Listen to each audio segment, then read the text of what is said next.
Assalamualaikum warahmatullahi wabarakatuh.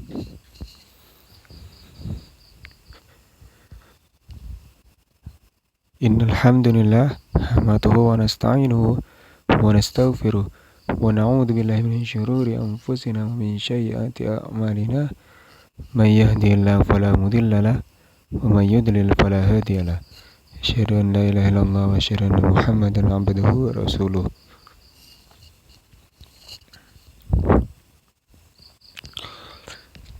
Kali ini saya akan menjelaskan tentang materi hadis tekun belajar.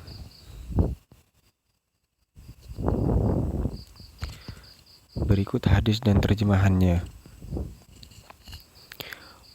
Wa ani ibni Umar radhiyallahu anhuma an Rasulullah sallallahu alaihi wasallam qala innama mashalu sahibil Qur'ani kama shali al-ibalil mu'aqalati in ahada 'alaiha amsakaha wa in atalaqaha dhahaba.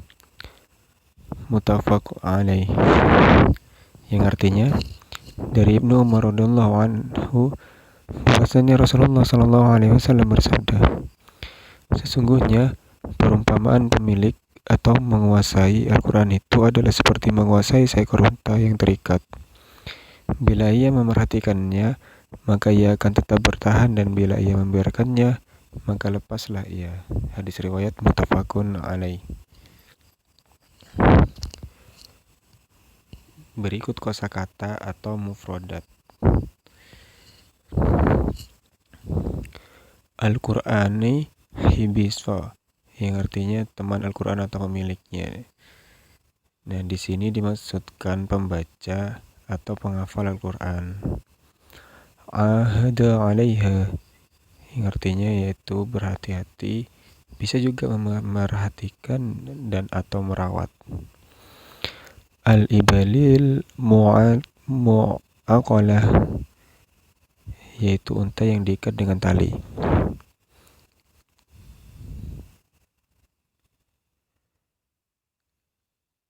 Amsakah, yaitu maksudnya dipegang dan terus-menerus dipegang.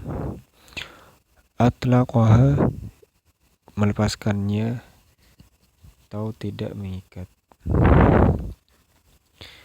Penjelasan syarah dari hadis tekun belajar yaitu pada hadis di atas atau hadis tadi, Rasulullah sallallahu alaihi wasallam menggambarkan sulitnya membaca atau menghafal Al-Quran sebagaimana sabda beliau, innama masyalu sahibil Qur'ani kamasalil ibalil mu'aqalah. Sesungguhnya perumpamaan pemilik atau menguasai Al-Quran adalah seperti menguasai seekor unta yang terikat. Nah, kata innama yang berarti sesungguhnya berfungsi sebagai peringkas makna atau adat al-hasr. Artinya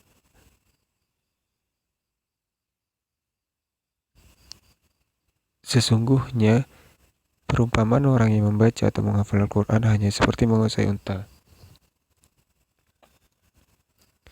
Nah, maksudnya pemilik Al-Quran adalah membaca tulisan mushaf Al-Quran atau membaca di luar kepala, yaitu penghafal. Pembaca Al-Quran yang rutin secara kontinu akan lancar lisannya dan mudah bacaannya. Sebaliknya, jika seseorang tidak pernah membaca Al-Quran atau pernah membacanya tetapi kemudian ditinggalkan, maka lisannya menjadi sulit dan berat membacanya. Namun apabila jika hafalan seorang diulang-ulang dan dirawat dengan baik, maka hafalannya akan terjaga dengan baik dan tidak terlupakan.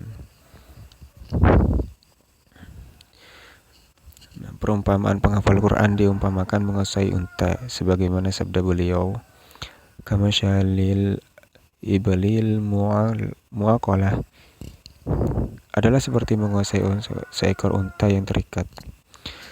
Perumpamaan pembaca atau menghafal Al-Quran seperti menguasai seekor unta. Nah, unta di sini dijadikan perumpamaan karena karakter binatang unta adalah binatang ternak yang sangat cepat larinya dan jika sudah lari sangat sulit ditangkap kembali. Titik temu persamaan dua hal tersebut adalah sama-sama sulit ditangkap. Nah, kalau sudah dapat ditangkap, hendaknya diikat dengan tali yang kuat. Talinya dalam konteks tekun belajar ini ialah Al-Quran, adalah diingat-ingat atau dihafal siang dan malam, baik di dalam salat maupun di luar salat. Unta yang telah dapat dikuasai diikat agar tidak lepas. Demikian juga seseorang yang telah hafal Al-Quran hendaknya diikat dengan cara diulang-ulang, dibuat tadarus, dibaca dalam salat dan di luar salat, atau di murojaah setiap hari. Titik temu pemeliharaan keduanya dilanjutkan pada uraian hadis berikut. In ahada 'alaiha amsakaha wa in atlaqaha dhahabat. Bila ia memperhatikannya, maka ia akan tetap bertahan, dan bila ia membiarkannya, maka lepaslah dia. Jika seseorang memperhatikan untanya, maka unta itu tertahan, tidak menghilang. Perhatiannya adalah mengikat dengan kuat. Ibarat orang yang memperhatikan hafalan Al-Quran, kalau ada talinya yang mengikat, hafalannya akan bertambah. Tali hafalan adalah mengingat-ingat dan mengulang-ulang dijadikan wirid. Sebaliknya, jika unta itu terlepas, tidak diikat dengan tali, maka unta segera terlepas dan menghilang. Ibarat hafalan Al-Quran yang tidak diikat dengan tali diulang-ulang dan simaan atau siang malam. Hafalan tersebut tidak akan tahan lama. Jadi diulang terus-menerus agar hafalan itu tetap bertahan lama atau tetap kita ingat. Demikian juga ilmu akan tahan jika ada talinya. Maka sebagian ulama mengumpamakan ilmu seperti binatang buas sebagaimana yang disebutkan dalam syair berikut. Ilmu itu bagaikan binatang buas, sedangkan tulisan bagaikan talinya. Ikatlah binatang buruanmu dengan tali yang kuat. Di antara sifat bodoh, engkau memburu binatang dan kamu lepas di tengah-tengah makhluk. Rasulullah telah mengibaratkan Al-Quran dan ilmu itu bagaikan binatang yang buruan yang sulit didapat. Maka ketika mendapatkan binatang buruan tersebut, hendaknya sang pemburu mengikat atau memasukkan buruannya ke dalam sangkar agar tidak lepas. Begitupun dengan ilmu. Jika seseorang mendapatkan ilmu, maka hendaknya ditulis, dipahami, diingat-ingat, diamalkan, dan diajarkan kepada orang lain agar ilmu itu semakin melekat pada dirinya dan tersebar ke seluruh manusia. Nah, pelajaran yang dapat dipetik dari hadis tekun belajar ini yaitu yang pertama, dorongan sungguh-sungguh mencari ilmu dengan cara membaca, mencatat, atau menulis ilmu dari berbagai referensi ilmu pengetahuan yang bermanfaat. Yang kedua, perintah menghafalkan Al-Quran dan ilmu serta larangan melalaikannya. Yang ketiga, persamaan antara kedua hal tersebut sama-sama merawat dengan baik, mengikat dengan tali yang kuat agar tidak lepas, mengikatnya dengan ingatan agar tidak lepas kalau dalam konteks Al-Quran. Lalu yang keempat, perintah membaca secara berulang-ulang sehingga lancar, tidak lupa dan fasih bacaannya. Yang kelima, perawat Al-Quran dan ilmu disamakan dengan perawat unta. Yang terakhir, unta aman tidak akan lari jika diikat. Demikian juga ilmu tidak akan hilang kalau dipelihara dengan baik, yakni dicatat, dipahami, dan diamalkan. Lalu siapa sih grafis singkat perawi hadis sahabat? Yaitu Abdullah bin Umar bin Al-Hattab atau biasa dipanggil Abu Abdurrahman. Ia lahir pada tahun kedua dari kenabian. Masuk Islam bersama ayahandanya dalam usia masih kecil belum balik. Ia berhijrah ke Madinah bersama ayahandanya dan ibundanya seketika berusia 11 tahun. Tetapi ia ditolak Nabi ketika akan mengikuti perang Badar. Yang perang Badar pertama. Melihat usianya yang masih belia karena rahmat dan kasih sayang beliau.